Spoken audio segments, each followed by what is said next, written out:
Foi mais difícil encaixar, porque era uma realidade para nós, aqui na Ilha Terceira, ainda um bocadinho desconhecida, é o facto de ser frade, ou seja, de ser religioso, de não ser apenas sacerdote, mas ter uma vocação sacerdotal que está unida a uma vocação religiosa.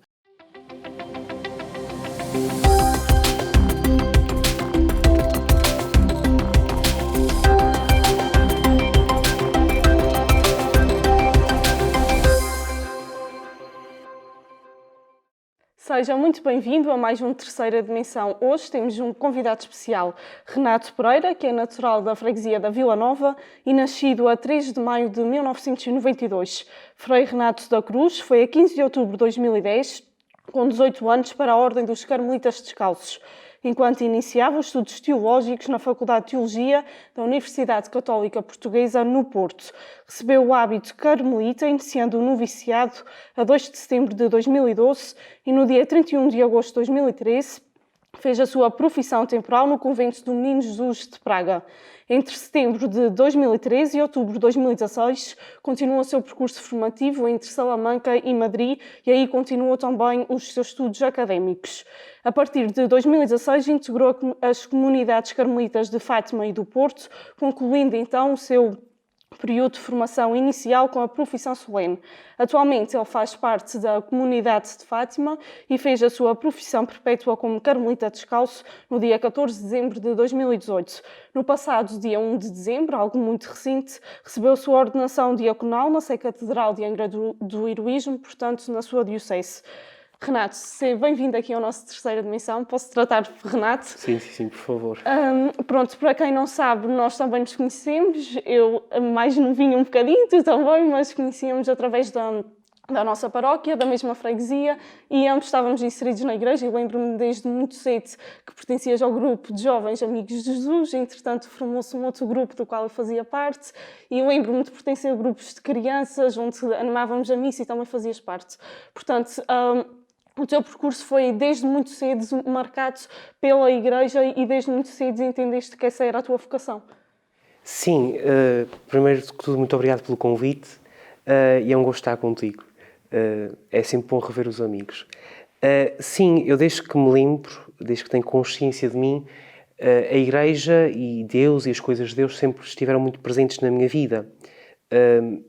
Costumo dizer que eu acho que quase que nasci a dizer que queria ser padre, não é?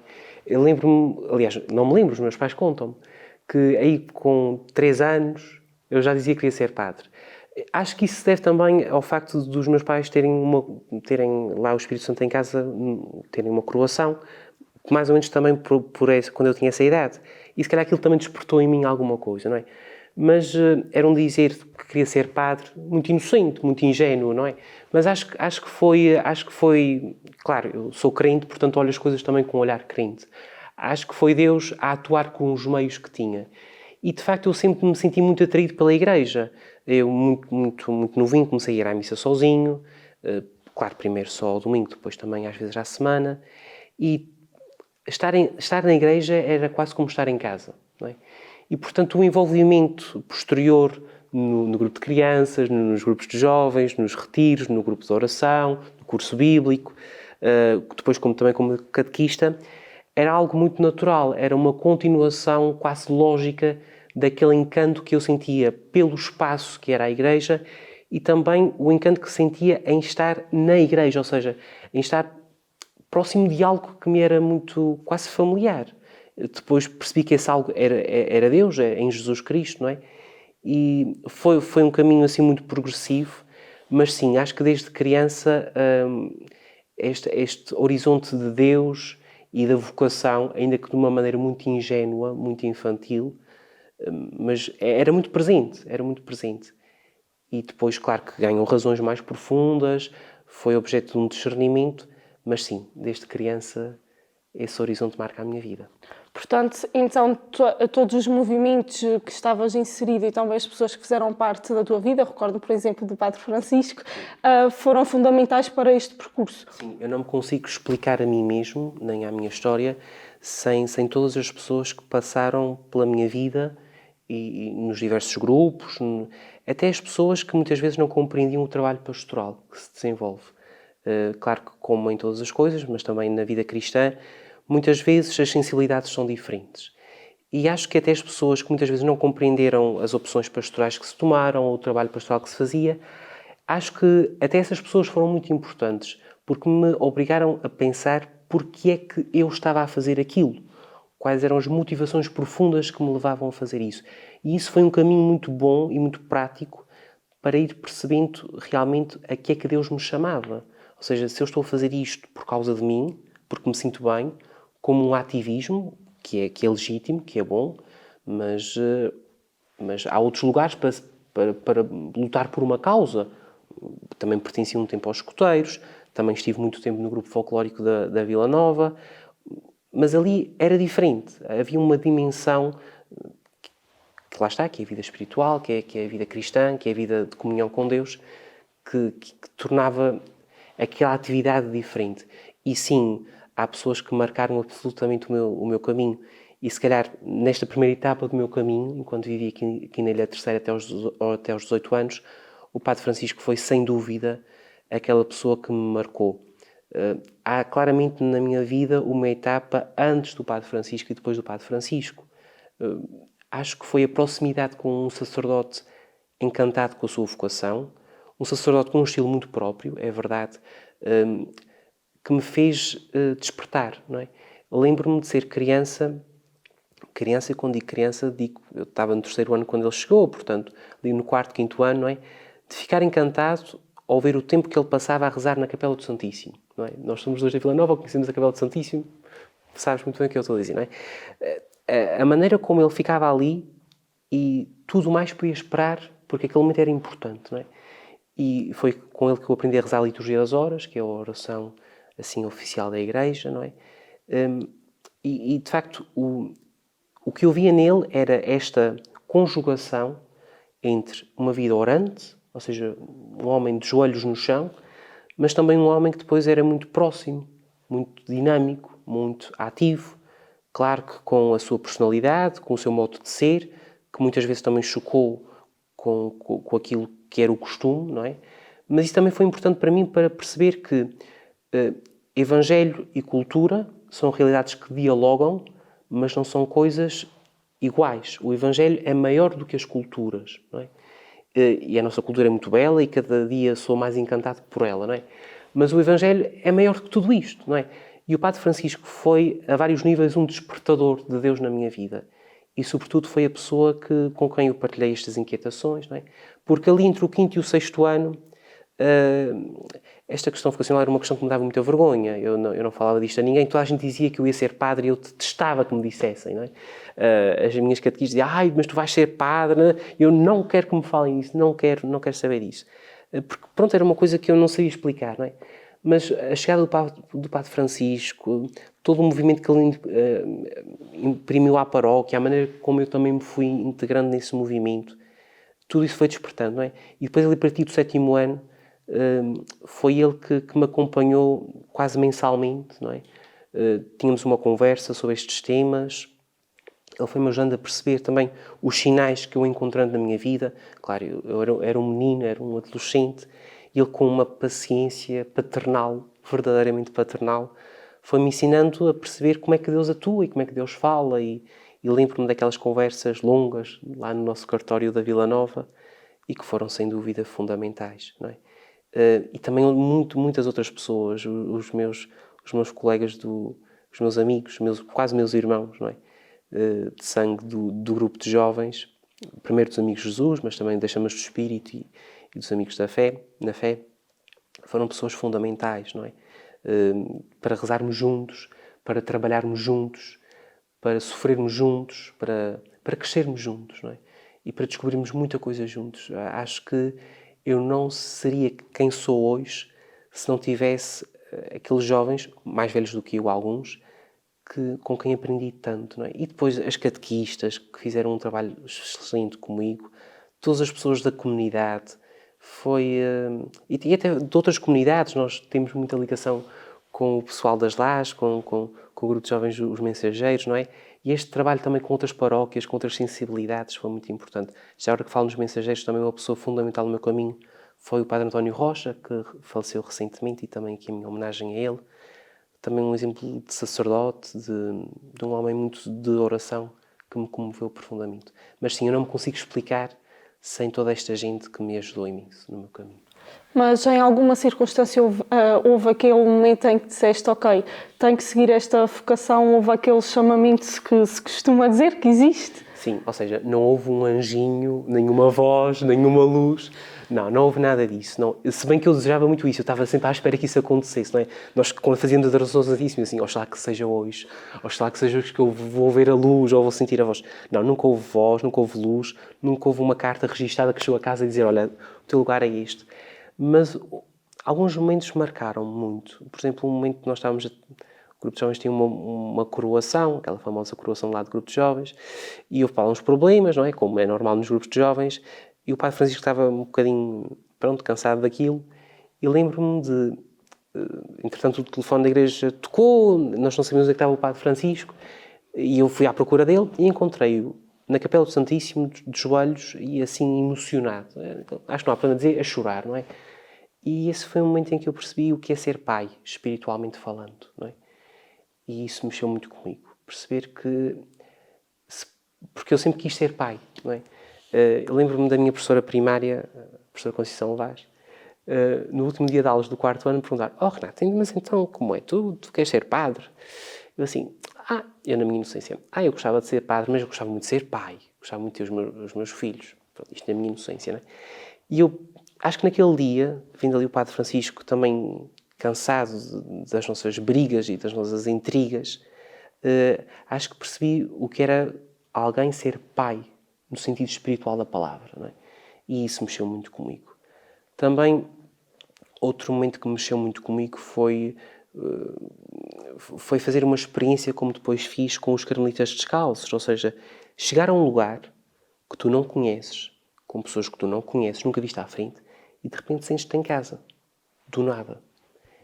Foram esses, se calhar, se eu tivesse que decidir 2 momentos que me marcaram, que se fez luz no meu coração e na minha vida, foram estes 2 momentos. O primeiro porque descobri o que é que implicava a vocação sacerdotal. Ou seja, era ser pai, não é? Ser pastor, claro, não, sem paternalismos, não é? Mas estar com as pessoas... implicar-se com as pessoas e, se for preciso, sofrer com e pelas pessoas. E isso marcou a minha vocação sacerdotal. E depois, a vocação religiosa foi chegar a uma comunidade e sentir que tu pertences ali. Acho que foram estes 2 momentos muito normais, ou seja, vividos no meio da vida. Coisas muito normais. Tenho aqui uma frase da Santa Teresa que vosso sou, para vós nasci, Senhor, que quereis fazer de mim. Hoje, depois da tua ordenação, sabes o que é que o Senhor quer fazer de ti? Eu acho que começo a perceber que o que Ele me pede é só uma coisa. É que eu não estorvo muito. Eu acho que o nosso problema é estrovar. Eu acho que Ele me pede é... não começo a estrovar a minha ação. Estes dias, muita gente me perguntava: tu estás nervoso para a ordenação? Claro que eu depois no dia fiquei ali nervoso, vou ter uns contratempos, mas eu estava muito calmo. Porque se há coisa que o meu caminho a mim me provou, é que isto não é algo que saia das nossas forças. Não é algo que parte das nossas forças. É algo que Deus faz em nós. Portanto, eu acho que a primeira coisa que Deus me pede é para eu não estrovar. E depois acho que Deus me pede para eu ser muito fiel àquilo que é a minha vida. A minha vida é marcada pela oração, é marcada pela minha vida em comunidade, é marcado pelo meu trabalho apostólico, não é? Ou seja, mas em primeiro lugar, ser muito fiel à oração, ser muito fiel a este contacto com Ele, não é? Porque nós, os carmelitas, temos uma hora de oração de manhã e uma hora de oração à tarde, oração silenciosa. E isto, de facto, é a fonte de tudo. Depois, ser muito fiel aos meus irmãos de comunidade, mas também às minhas irmãs carmelitas e aos meus irmãos seculares carmelitas, que formamos uma só família. E sinto que o Senhor me pede que seja muito fiel a eles, ou seja, que os ame, que os estime, não é?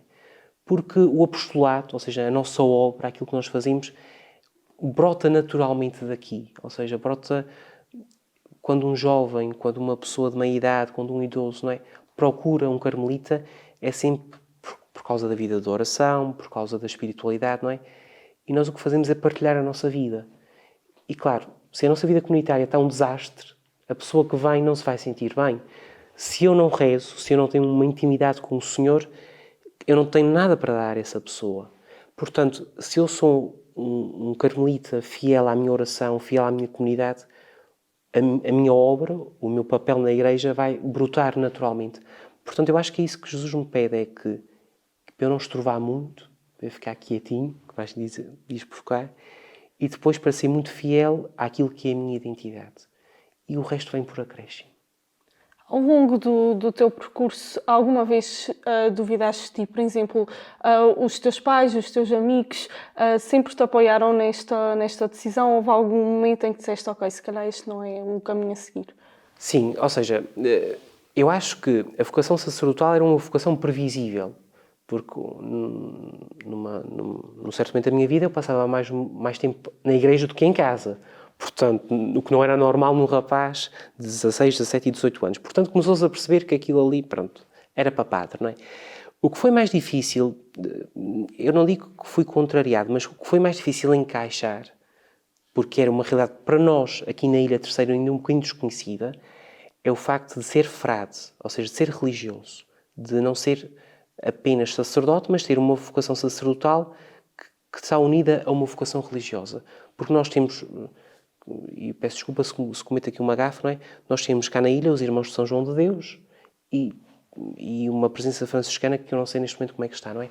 Mas, ou seja, nós não temos, se calhar, muito presentes estes homens que vivem em conventos, não é? Que vivem em comunidade. Nós temos, como é legítimo e fazem um trabalho tão abnegado e tão generoso, os párocos, não é? Aqueles homens que vivem para a paróquia, que vivem ali na comunidade, não é? Eu lembro-me de um dia, tinha para aí 13, 14 anos, na Ermida da Senhora da Ajuda, vim lá descer as escadinhas com o Padre Francisco, depois da missa, e era um dia de um franciscano qualquer. Eu para o Padre Francisco, eu não percebo estes frades que se fecham nos conventos. Para quê? Que desperdício, quer dizer, com tanta falta aqui de sacerdotes nas paróquias para ajudar as pessoas, porquê é que eles vão se fechar num convento? Mal eu sabia. Ou seja, o primeiro trabalho fui eu perceber que há aqui mais alguma coisa. E claro, a minha família, os meus amigos, perceberem que se calhar o Nosso Senhor me pedia outra coisa diferente do que é mais habitual, não é? Não é que seja especial, acho que não é especial. É numericamente menos normal, vamos dizer assim. E claro, foi um trabalho, acho que foi um trabalho de ir percebendo o que é que estava a acontecer. A primeira coisa foi, ok, se escolhes esta vida, viverás permanentemente longe da ilha. E sim, essa foi a primeira barreira, ou seja, acho que hoje em dia as famílias estão preparadas para ter os filhos fora 5 anos, a fazer um curso, mestrado, ou então a prosseguir estudos, mas ter um filho que vai viver para fora da ilha permanentemente e toma isso como uma opção de vida é duro. E foi duro. E para mim foi duro, porque eu amo esta terra e as minhas gentes. Depois também a questão da pobreza, não é? Porque faz falta de pobreza e de repente tu não vais ter nada teu e como é que tu vais viver e como é que vai ser o teu futuro, não vais ter uma conta bancária e como é que tu vais governar. Mas depois, pouco a pouco, foi o contacto com os outros frades. A minha família também teve a oportunidade de ir aos conventos, de conhecer os frades, não é? Que ajudou a perceber que era uma vida extremamente normal e extremamente feliz. E isso foi dissipando todas as dúvidas. Agora, momentos de dúvida pessoal, tive muitas. Eu não queria ir para o noviciado. Lembro de uma conversa, um mês antes de começar o noviciado, 2 meses se calhar, com o Padre Joaquim, que na altura era o meu provincial, eu lá em cima num telhado da nossa casa, eu dizia, eu não vou para o noviciado porque eu não tenho certeza de nada disto, eu não sei se é isto que eu quero. E ele, não, tu vais e vais e vais. E eu fui, não é? E hoje dou muitas graças a Deus por esse empurrão, porque foi um momento fundamental na minha vida. E mesmo depois, eu lembro-me de um dia ter assim vontade de ir embora, mas vontade mesmo de fazer as malas e ir embora. E o Padre Jeremias, que também já faleceu, um santo sacerdote, pronto, era a pessoa com quem eu falava a nível espiritual. Lembro-me de ir falar com ele, estávamos numa mesa, ele deu um murro na mesa e disse assim, tu és carmelita e não vais embora daqui para fora. Ou seja, houve muitos momentos de dúvida, mas Deus colocou-me naqueles momentos sempre as pessoas certas ao meu lado. E eu acho que isso é um sinal muito bonito da nossa vida. Deus colocar-nos as pessoas certas no momento certo. No que toca a mudanças da vida, e todos nós sabemos que por este caminho impede-se o casamento, a questão que falavas há pouco do ter filhos. Esta foi, quando se decidiste seguir este caminho, este nunca foi impedimento, nunca, há pouco falavas da questão de pai, mas, por exemplo, o casamento nunca te fez deixar-te de pé atrás e dizer que se calhar não era o melhor, ou mesmo as pessoas julgarem e dizerem, olha, não vais casar, não vais ter filhos. Sim, sim, sim. É assim, claro que, como qualquer rapaz da minha idade, é sempre uma coisa que pesa, ou seja, eu continuo a ser homem, com tudo o que significa ser homem, não é? E ver uma senhora bonita e saber que ela é bonita, não é? E claro que isso pesou, ou seja, constituir família, ainda hoje fico derretido quando vejo uma criança. Eu digo que às vezes a minha maior dúvida vocacional não é tanto uma senhora bonita, mas é ver um casal com um bebê. Isso a mim parte-me todo, deixa-me desfeito, não é? Mas a castidade, porque nós, além do celibato, ou seja, além desta obrigação de não constituir família, de não ter uma pessoa a quem nos entregamos totalmente, para nós também é este sentido mais lato da castidade, não é? A castidade é nós descobrirmos que somos chamados a amar todos. E para amar todos não podemos ter uma pessoa a quem nos dedicamos de uma maneira muito especial e quase exclusiva, porque é isso o casamento, no fundo, não é? Portanto, foi esta vontade de chegar a todos e de me dar a todos e de cuidar de muitos, não é? Que fez com que, naturalmente, a questão da castidade, que é uma questão às vezes também mal compreendida, não é? Que essa questão da castidade fosse integrada e enquadrada numa opção maior. Ou seja, eu hoje não me vivo a lamentar porque não tenho uma mulher e, claro, começo a ver os meus amigos a casar e eu a ficar patio, não é? Mas vivo isto com muita serenidade porque, lá está, eu fiz uma opção de vida em que abdiquei, e a palavra é esta, abdiquei, não é? Não tenho, nem terei, se Deus me conservar e se eu também não for infiel à minha vocação, não é? Não tenho nem terei uma mulher ao meu lado e filhos a quem amar, não é? Mas fiz esta opção porque quero chegar a mais gente, não é? E isso preenche. E Deus, eu compreendo, quem está de fora às vezes pode não perceber esta opção, porque também Deus dá uma graça. Isto não é uma coisa heroica humana que nós conseguimos ser fiéis a isto. Não é, ou seja, há aqui uma graça de Deus, uma força especial de Deus, vamos pôr assim estas palavras, para viver isto, porque lá está, Ele pede a algumas pessoas que vivam assim, de maneira casta, de maneira celibatária, para o bem de todos. Eu não sou casto e celibatário para o meu bem. Mas depois também há uma coisa muito bonita que vai acontecendo no percurso, é que Deus vai nos colocando, a mim que foi-me colocando no meu percurso, famílias, não é? Pessoas com quem eu tenho uma grande proximidade. Aliás, na nossa família carmelita, um dos ramos são os seculares, onde há muitas famílias, e famílias inteiras. E de repente eu vejo-me a cuidar de crianças. E vejo-me a ser às vezes até cuidador informal de crianças e babysitter e essas coisas todas. E é uma maneira de me realizar também. Depois esta vertente mais humana, de dar e de receber amor, não é? Este amor de amizade, este amor a uma criança, este amor também com outras pessoas, não é? Depois é realizado de uma outra maneira, mas que preenche o coração. Não apaga o espaço, vamos dizer assim, que seria reservado para uma pessoa, não é? Porque esse espaço, e isto pode parecer muito piegas, mas esse espaço de facto está dedicado a Deus. Acho que não podemos ter medo de dizer isso, ou seja, uma pessoa que faz esta opção de vida, ou tem uma relação especial com Deus, ou então a vida, na minha opinião, na minha humilde opinião, perde sentido, não é? O celibato começa a ser uma cadeia. Eu estou preso aqui dentro e não posso estar com outra pessoa de outra maneira, não é? Mas acho que Deus também vai dando graça para entender todas estas coisas, e a mim deu ao longo de todo o caminho. Se fôssemos agora olhar para o Renato que tinha 18 anos na altura e olhando agora, sentes que tornaste uma pessoa diferente depois de todo este percurso? Muito, muito diferente. Eu costumo dizer que se eu tivesse morrido aos 18 anos, eu acho que ia para o céu. Agora já não sei. Não, mas muito diferente, muito diferente. Eu escolhi esta vida a pensar que o essencial, o que me ia encantar desta vida era a oração. E descobri depois que o que me encanta na vida de religioso, de frade, é a comunidade. É uma coisa que me encanta, é uma escola de vida fantástica. Claro que a oração é muito, muito especial para mim e não me consigo compreender sem oração. Isto para dizer que o Renato que entrou nos Carmelitas Era um Renato, assim, muito idealista, que pensava que as coisas aconteciam quase por magia na vida espiritual, que se nós nos dedicássemos muito às coisas, tudo acontecia, que, pronto, tinha 18 anos. O Renato de hoje tem 27 e percebe que nós somos muito frágeis, eu sou muito frágil, eu sou muito humano, eu erro muitas vezes e, portanto, se eu sou assim, os outros também são. E portanto, tudo tem que ser levado com muita calma, com muita tranquilidade, com muita misericórdia, com muita atenção, não é? Eu acho que essa é a grande mudança do Renato com 18 anos, antes de entrar para a Ordem, e o Renato agora com 27. E também outra coisa que é saberes quem és e saber para onde vais. Eu aos 18 anos não sabia. E hoje sei. Hoje sei onde é que pertenço, hoje sei quem sou, e hoje tenho um projeto de vida que não me enche as medidas, vai para além das minhas medidas. As pessoas às vezes dizem assim, estes dias voltaram-me a dizer, não é? Tu estás a fazer o que sempre sonhaste. E eu digo que sim, calmo, porque às vezes não dá para explicar. Mas eu não estou a fazer o que sempre sonhei. Isto é muito maior do que eu há uma vez sonhei. Ou seja, isto não é um sonho meramente meu e humano. Isto foi para além das minhas expectativas. E digo isto a minha vocação e acho que qualquer sacerdote, qualquer seminarista, aqui também os seminaristas da nossa diocese o poderão dizer, o que nós sonhamos está sempre muito aquém do que é a realidade. A realidade é muito mais bela.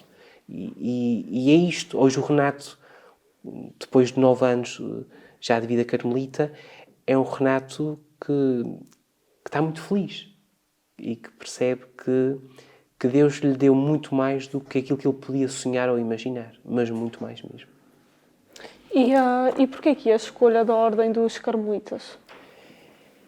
É assim, num dado momento do meu discernimento vocacional, ali quando estava mais ou menos no 10º ano, o Padre Francisco colocou uma questão de, ok, muito bem, Renato, tu sentes-te aqui em inquietação para o sacerdócio, mas eu também te vejo muito dedicado, que vais ter que dedicar à questão da oração, que vais precisar de uma comunidade, não é? E então o Padre Francisco sugeriu-me que conhecesse a vida religiosa. Ora, eu não tinha muito boa imagem da vida religiosa. Para mim os frades eram os tais, peço desculpa pelo termo, se ofender alguém, ofendo-me a mim mesmo em primeiro lugar, para mim os frades eram os tais inúteis que estavam fechados lá nos conventos. E até perceber que eu teria que fazer esta procura, pronto, houve aqui uma luta interior, mas depois... E é assim, e eu fui totalmente à procura, não é? E o que eu fiz foi ir a uma lista que existe, que é o anuário, e perceber o que é que existia em Portugal. Porque para mim era novidade completa esta questão da vida religiosa. Perceber que religiosos é que existiam e a que é que se dedicavam. E depois comecei, ok, há aqui coisas que me dizem algo, que estão de acordo com a minha procura, e há coisas que não... Há carismas que não me dizem nada. Ok. E comecei a tentar conhecer aqueles que me diziam alguma coisa. E, à medida que fui conhecendo os carmelitas, gerou-se um encanto que eu acho que deve ser igual ao encanto de um rapaz quando descobre a mulher da sua vida, ou de uma rapariga quando descobre o homem da sua vida. O coração começa a palpitar, nós quando vemos alguma coisa relacionada com aquilo, os olhos brilham. E foi este encanto, foi perseguindo este encanto que eu fui conhecendo mais, fui percebendo quem eram os carmelitas e ao conhecer percebi que Deus já me tinha dado muitos sinais na minha vida para trás que esta seria a minha vocação. Deus foi deixando assim os sinais e depois, mais à frente, deu-me capacidade de olhar para trás e perceber que Ele já me estava a chamar a isto ainda antes de eu perceber.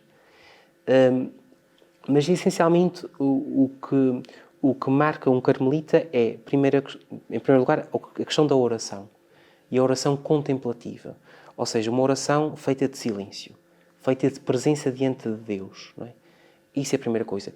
E eu depois é que eu percebi porque é que aquele menino, aquele Renatinho de 9, de 10, de 12, de 14, de 16 anos, gostava muito de ficar no Santíssimo sozinho. Até me lembro da minha mãe ligar e perguntar: então não vais para casa, Renato, como é? Mas lá está, eu ficava ali e era ali que me sentia bem.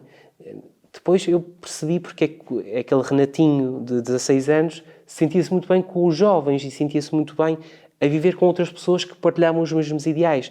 Eu sentia-me chamado a uma vida comunitária. Eu sentia-me chamado a viver com pessoas que viviam a mesma vocação do que eu. Não é?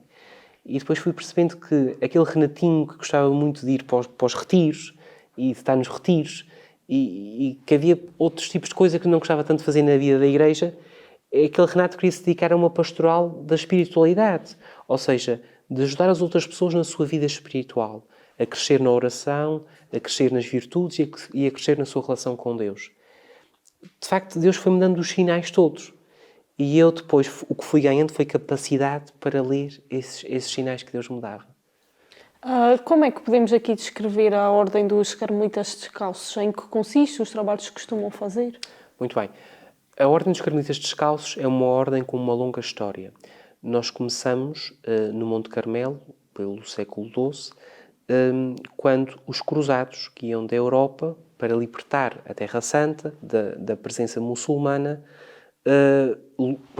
lutavam e depois precisavam de um novo sentido de vida, porque aquilo tinha acabado. Então refugiaram-se lá num monte, que era o Monte Carmelo, que estava muito ligado à figura do profeta Elias. E ali começaram uma vida muito normal, cada um na sua casinha, não é? E no meio havia uma capela dedicada a Nossa Senhora. A Nossa Senhora do Carmelo, do Monte Carmelo, que depois nós, em português, dizemos Nossa Senhora do Carmo. Daí vem Nossa Senhora do Carmo. Pronto, entretanto, esses frades recebem uma regra de vida, mas são expulsos da Terra Santa e vêm para a Europa. Muito bem, assentam-se na Europa, várias vicissitudes, até que chegamos ao século XVI e em Espanha, na cidade de Ávila, uma mulher, Teresa de Jesus, antes Teresa de Almada, que era o nome de família dela, entra nas Carmelitas, que entretanto também se tinham fundado. Primeiro foram só os homens, depois também apareceram as Carmelitas, as mulheres, não é? E ela entra nas Carmelitas, mas sem grandes motivações, não é? E lá dentro dá-se uma conversão. A mulher, a Santa Teresa vira, não é? E percebe que era chamada a mais. Então, o que é que ela faz? Transforma a Ordem do Carmo um bocadinho à sua maneira. Faz o que nós chamamos uma reforma, mas que depois dá origem a uma fundação. E então nasce a Ordem dos Carmelitas Descalços. Portanto, nós nascemos com Santa Teresa. O primeiro convento carmelita descalço é o convento das Irmãs, ou seja, das freiras, das Carmelitas de Clausura, que é fundado em 24 de agosto de 1562, em Ávila, convento de São José. E a partir daí começa um movimento, depois esse movimento de reforma alastra também aos frades, não é? E também começam a existir frades carmelitas descalços, e aqui brilha São João da Cruz, que juntamente com Santa Teresa é o nosso fundador. Nós temos estes dois pais fundadores. E, claro, eles perceberam que, fiéis a esta tradição do Carmelo que vinha desde a Terra Santa, tinham que se dedicar à oração, as irmãs totalmente dedicadas à oração, portanto, a vida de clausura, para que se dediquem à oração, viver em comunidade, claro, mas também era preciso uma expressão apostólica, uma expressão de trabalho diante do povo e para com o povo, não é? E essa expressão são os frades, não é? Então, Santa Teresa, quando pensa a ordem carmelita como um todo, os frades são quase a concretização da oração das irmãs, não é? As irmãs estão a rezar por nós e nós estamos no mundo a levar ao mundo tudo aquilo que nós bebemos na oração. E, portanto, o nosso trabalho é este.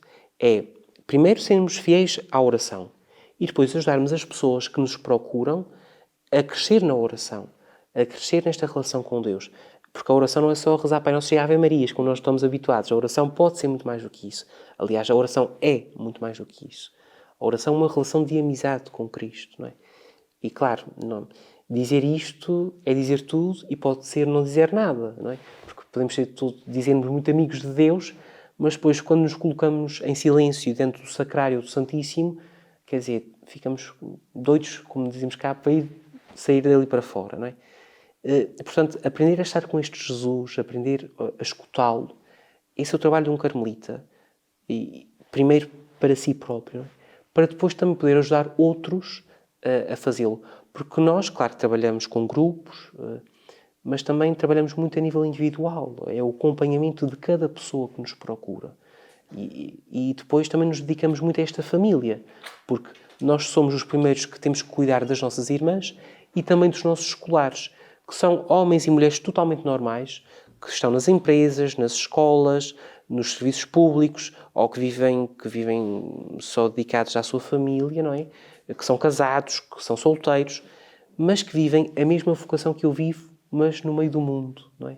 Como nós costumamos dizer, nesta linguagem um bocadinho já errónea, que é como se nós os frades não estivéssemos no meio do mundo. Estamos, mas eles estão inseridos no meio da vida normal, não é? Têm a sua família, os seus filhos, trabalham, estão nos hospitais, nas escolas, nas empresas, não é? E eles vivem esta espiritualidade no meio do trabalho, não é? E nós somos aqueles que temos esta vocação de cuidar. Cuidamos das nossas irmãs, que estão exclusivamente dedicadas à oração, a sua vida contemplativa de clausura, e também cuidamos dos nossos irmãos seculares. E todos juntos vivemos nesta grande família que busca, sobretudo, a comunhão com Deus Trindade, o próprio Deus é comunhão, não é? E procuramos também depois a comunhão entre nós, porque é muito bom para um frade ter uma relação com uma mulher, com uma religiosa, uma relação de grande liberdade, não é? É uma reconciliação entre o masculino e o feminino, não é? E ter esta relação próxima com as nossas irmãs faz-nos a nós frades muito bem. E ter esta relação próxima com os seculares que têm família, que têm filhos, que nos dão a conhecer os problemas reais do mundo. Porque nós, os frades, e isto acontece também com os sacerdotes, imagino, muitas vezes não temos contacto com o que são os problemas reais das famílias. Nós às vezes falamos da família desde o ambão, não é? Mas sem sabermos o que é uma família no seu dia-a-dia com os seus problemas reais. E os nossos escolares partilham connosco o dia-a-dia deles, não é? As suas preocupações, os problemas na educação dos filhos, os problemas da vida matrimonial, os problemas da vida no trabalho, não é? E esta partilha de vida entre as irmãs, entre os frades, entre os escolares, faz com que esta família depois se abra a outras pessoas que querem fazer a experiência de Deus, mas de uma maneira muito prática e muito real. Porque se há coisa que marca os carmelitas é a simplicidade e sermos muito concretos, muito práticos. Ser contemplativo não é andar nas nuvens ou andar a revirar os olhos. Não, ser contemplativo é ter os nossos momentos de oração, é certo, mas depois sermos homens muito práticos. Era assim Santa Teresa, terá que ser assim um carmelita. Porquê aqui o nome Frei Renato da Cruz? Era suposto ser assim ou é uma escolha tua ser o da Cruz? Sim, é uma escolha minha.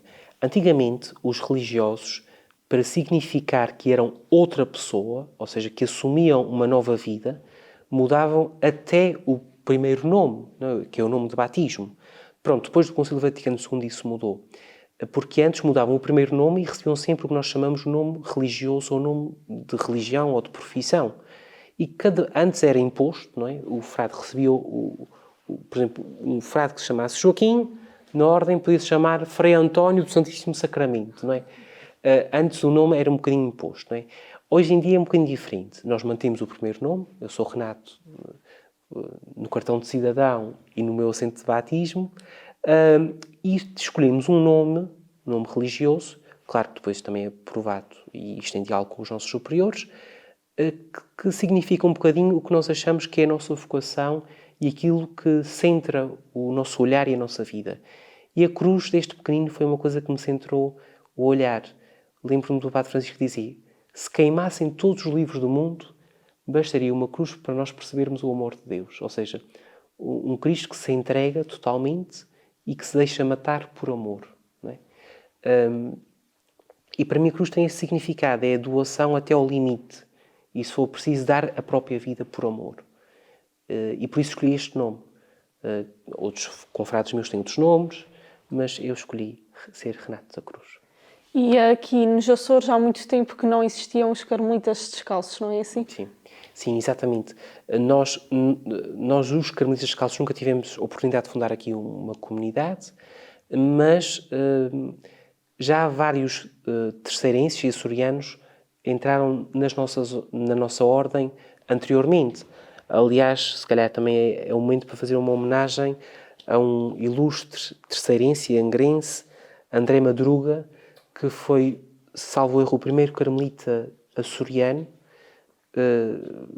que entrou na ordem e que chegou a ser até chefe, que nós chamamos provincial, dos carmelitas em Portugal. Um homem de uma grande cultura, de uma grande ciência e que no seu tempo teve um bocadinho fama quase de santidade, não é? Ele não conheceu os carmelitas cá, como é óbvio que nós estávamos cá. Os pais mandaram-no estudar para Coimbra e foi em Coimbra, onde nós tínhamos um grande colégio, o Colégio de São José em Coimbra, que ele conheceu os carmelitas e que se encantou e que entrou. No entanto, as ordens religiosas foram expulsas de Portugal, ou seja, todos os religiosos tiveram que deixar de ter vida comunitária em 1834. E claro, a partir daí nunca mais houve um carmelita açoriano. Quis Deus que em 2010, um terceirense voltasse, um açoriano voltasse a entrar no Carmelo. E sim, desta nova etapa, porque claro, a ordem foi expulsa e só regressou ali nos inícios do século XX, não é? Tivemos um tempo expulsos de Portugal. E sim, sou o primeiro carmelita desta nova etapa da ordem, o primeiro açoriano carmelita desta nova etapa da ordem em Portugal. Acreditas, e também tendo o teu exemplo, que muitos jovens não seguem este caminho por medo, ou por vergonha, ou por não serem aceitos na sociedade? Sim, e sobretudo por desconhecimento.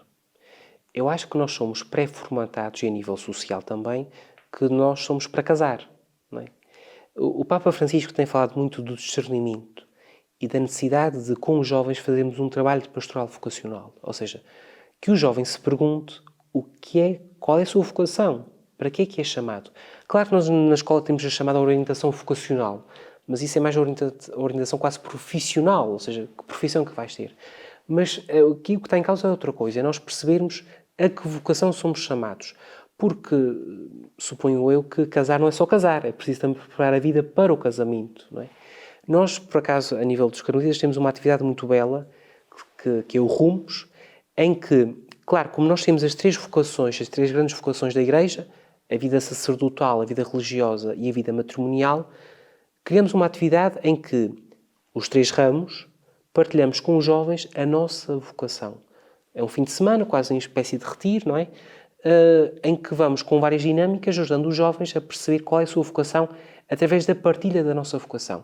E o que se verifica, primeiro é que os jovens não conhecem o que é a vocação sacerdotal e o que é a vocação religiosa. Depois os que conhecem têm às vezes uma ideia um bocadinho deturpada do que é a realidade. E depois há jovens que nunca se questionaram e que chegam, quando se põem a pensar, a discernir tudo isto, percebem que se calhar Deus os chama a ser religiosos. Conheço vários jovens que entraram, por exemplo, nesta atividade de Rumos, falo disto porque é o que eu conheço, não é a realidade que tem mais à mão, que entraram ali no Rumos a dizer que eu acho que sou chamado ao matrimónio, e que depois percebem, não, calma, eu sinto-me chamado à vida religiosa, não é? Graças a Deus, e digo sempre graças a Deus, nós temos sempre mais namorados nesta atividade do que religiosos, ou seja, aquilo não é uma atividade, porque também há esse medo, não é? Quando alguém vai a uma atividade vocacional, cuidado que vai ser padre, ou seja, se vai a um retiro, se vai a uma atividade, cuidado que já vai ser padre. Também há esse estigma social que bloqueia muitas escolhas. E eu acho que há muitos jovens que se calhar não se animam a pensar tudo isto porque também estão bloqueados também a nível social. Há um estigma social a respeito disso, não é? Mas eu acho que pouco a pouco vai ser preciso mudar esta mentalidade, não é?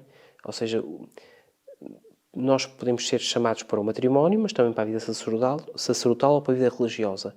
Mas, sobretudo, precisamos de discernir e preparar a vida para assumir estas vocações. E acho que isso hoje faz muita, muita, muita falta. Falo disto, peço desculpa porque é o que eu conheço, não é? Nós, os jovens que acolhemos no Rumos, muitas vezes, até a respeito da vocação da família, a vocação matrimonial, vêm de realidades um bocadinho disfuncionais e destruturadas, não é?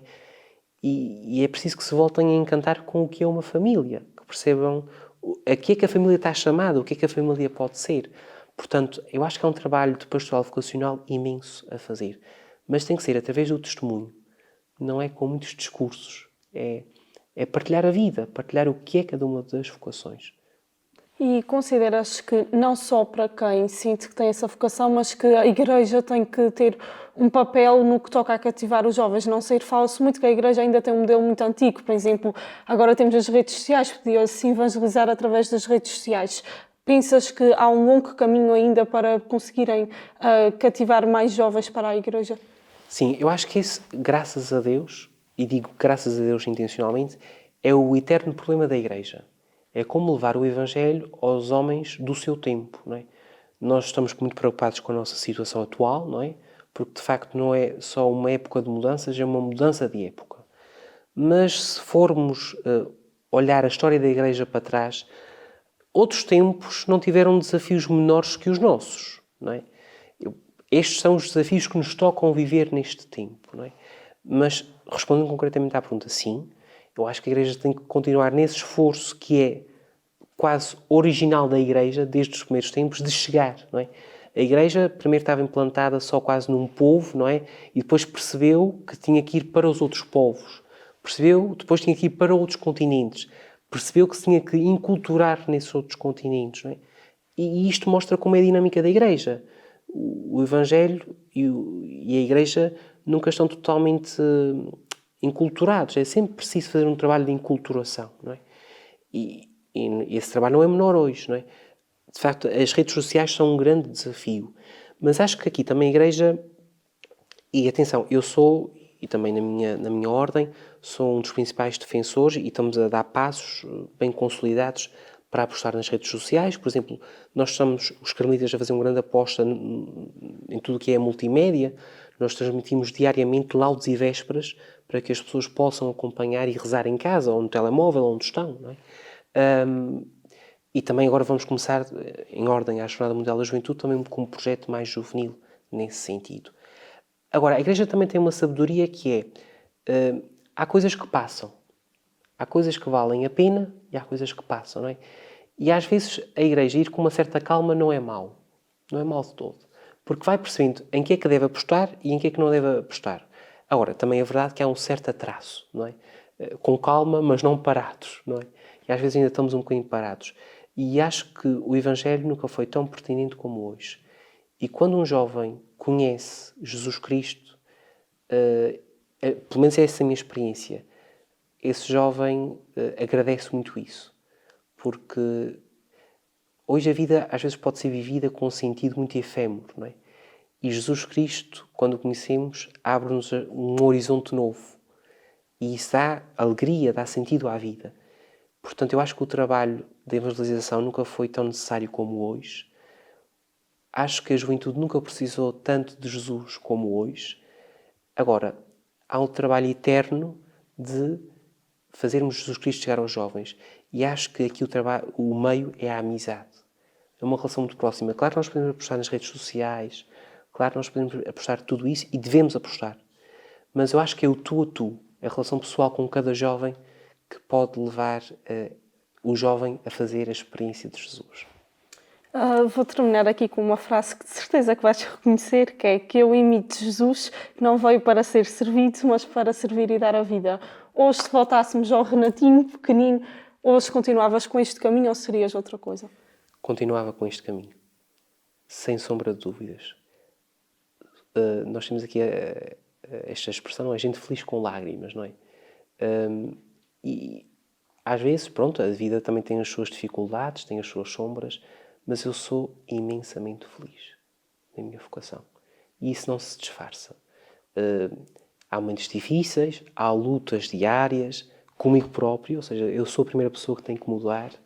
Há coisas que eu vejo à minha volta que também acho que não estão bem, e outros também veem coisas que não estão bem, e também veem coisas que não estão bem.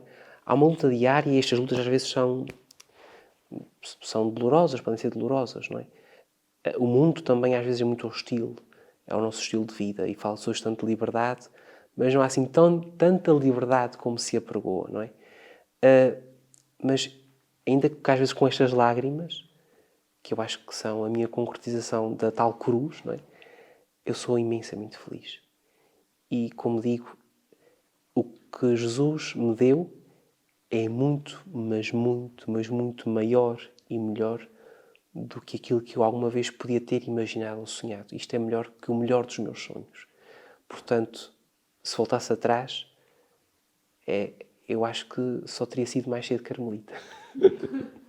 Pronto, muito obrigada pela tua presença. Espero que esta entrevista também possa ajudar quem está a tentar descobrir a sua vocação e esperamos na nossa Vila Nova, aqui na Terceira, sempre por ti e que possas um dia regressar e dar o teu testemunho a todos que pelos teus caminhos se cruzam. Por hoje despeço-me de si com esta entrevista especial, mas com o compromisso de regressar já amanhã. Até lá! Obrigada.